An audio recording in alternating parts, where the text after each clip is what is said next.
into what I'm teaching, to have students think about what does it mean to be where they are, to consider their own privileges, and to consider how they, not just in writing and in reading, but how do they enter the world differently after reading some of the things or talking about some of the things that we do, right? And different in the sense that you're a part of a community, but you're also different from, you have different experiences from people who are in the same community. So like me, a Black lady from Jamaica, we're both here at Pitt, but are our experiences the same, right? And in what ways are they not?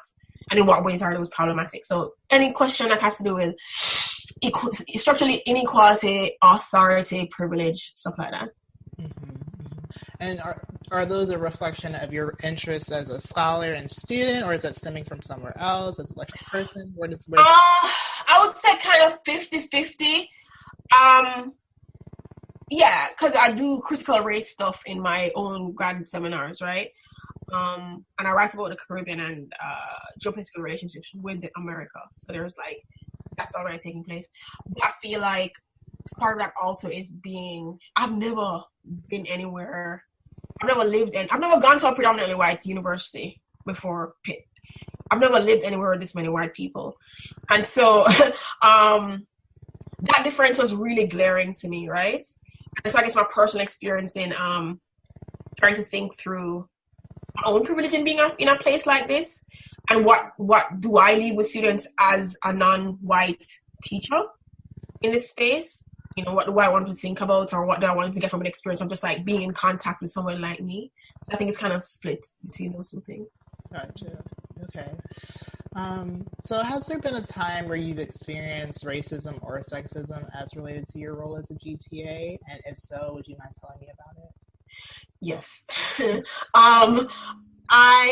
But this was like in my, I don't know, because now I'm thinking back, and I don't know if you've ever experienced like covert racism, and it's like latent, and you're like, they were being racist. I didn't even know in the moment. But I think mostly it happened in my lit class. But if I think back to my composition class, I can see places where that would have happened too, right?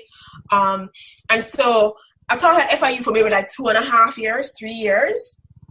And my teaching evaluations were, I guess, fine.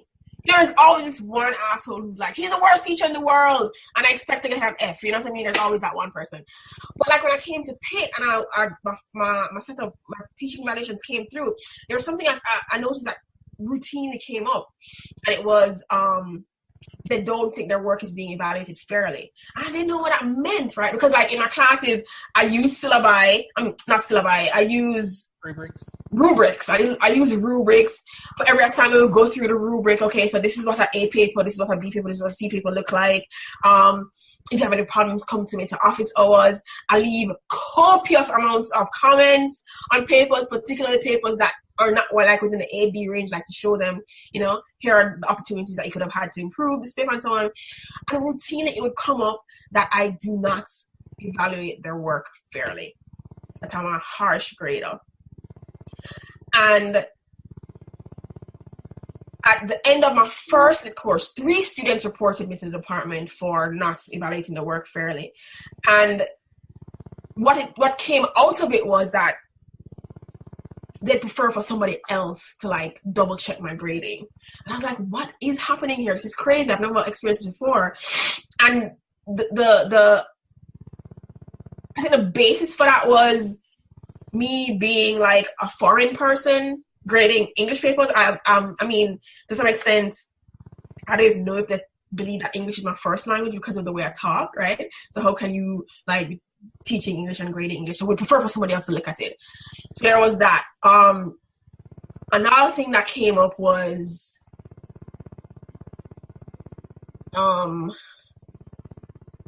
it was the grading the work, and there was this one other thing that happened.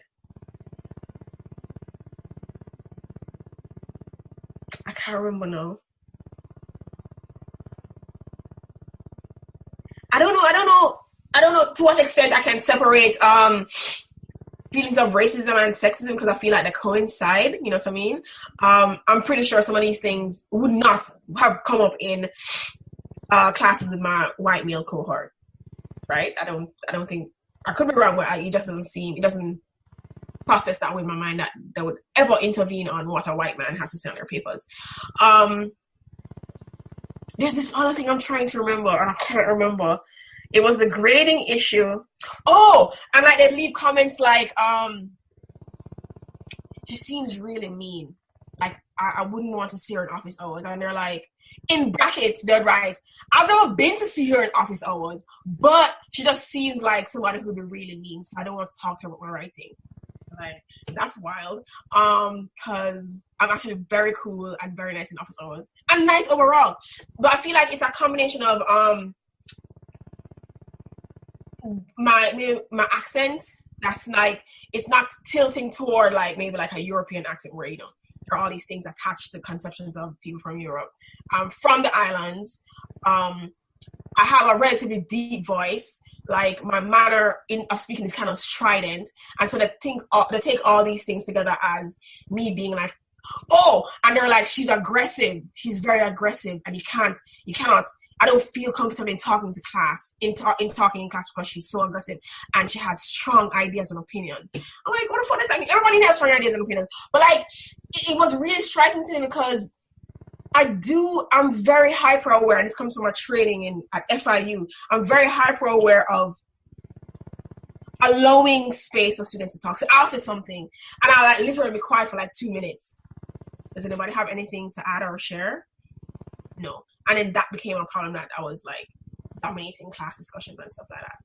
So those are things that, in retrospect, I'm like, not only actually racist. I think they were being racist. You know. I used to have a couple of my cohorts come in, like people who specialize in film or something like that, do like a little segment in my class if I'm incorporating different media in the class. And it was, I would observe how they would respond. Like, there was this white guy and there was this white lady. And I just observed how they would respond. Like they took what I said like as gospel, which is fine because they're experts, right?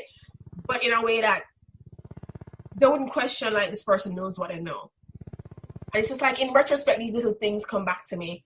But the thing that happened in my little class was like, it was like a big deal. And that was the first time I was like, I'm teaching white people. And they're like being white. So that was the first time that really occurred to me. Would you like to talk about that some more? Or what happened in your like class? Yeah, it was just like crazy. There was this one person who they were mad that they got a B plus, and I was like, you got a better grade than the majority of the class, and they were just adamant that they deserved an A, and I had to go through this.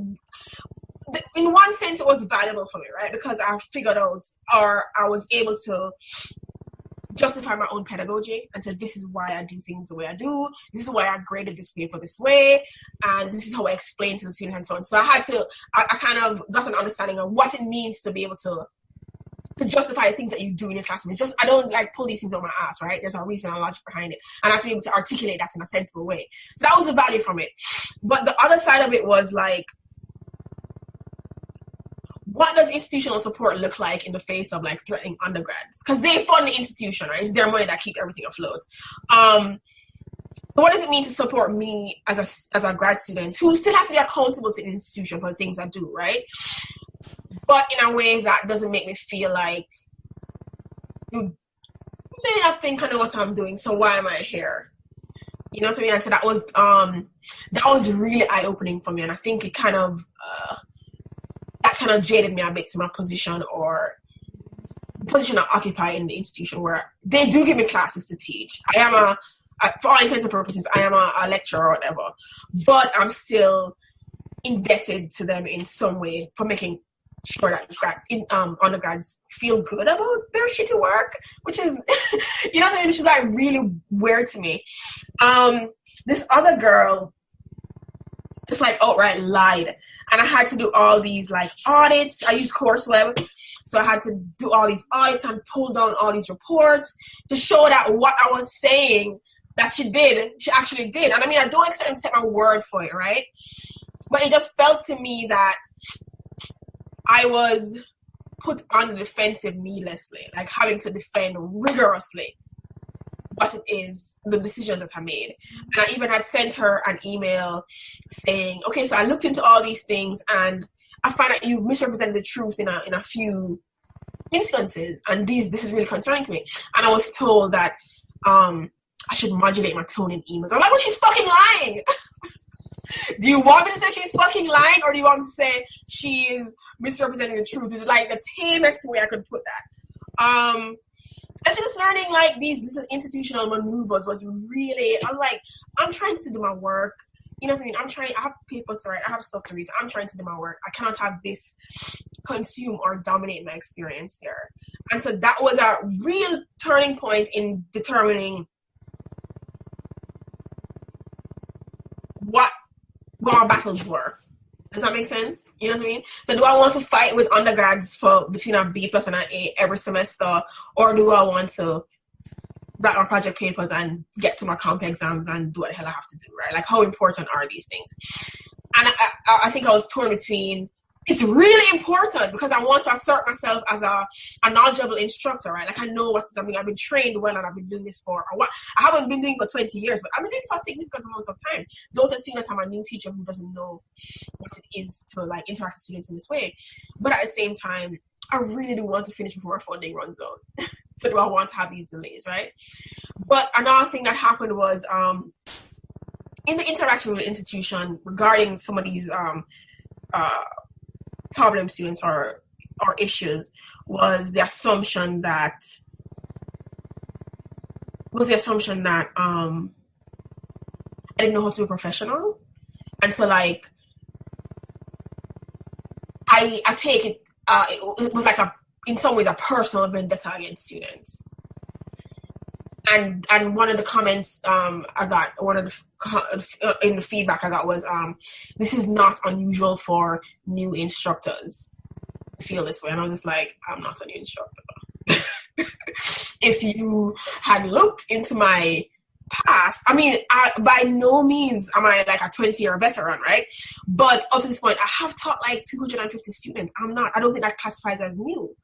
And so then what does it mean to interact with me as someone who's like a colleague in training, as opposed to like this person who would have to constantly shore up their professionalism because they don't seem to know what they're doing.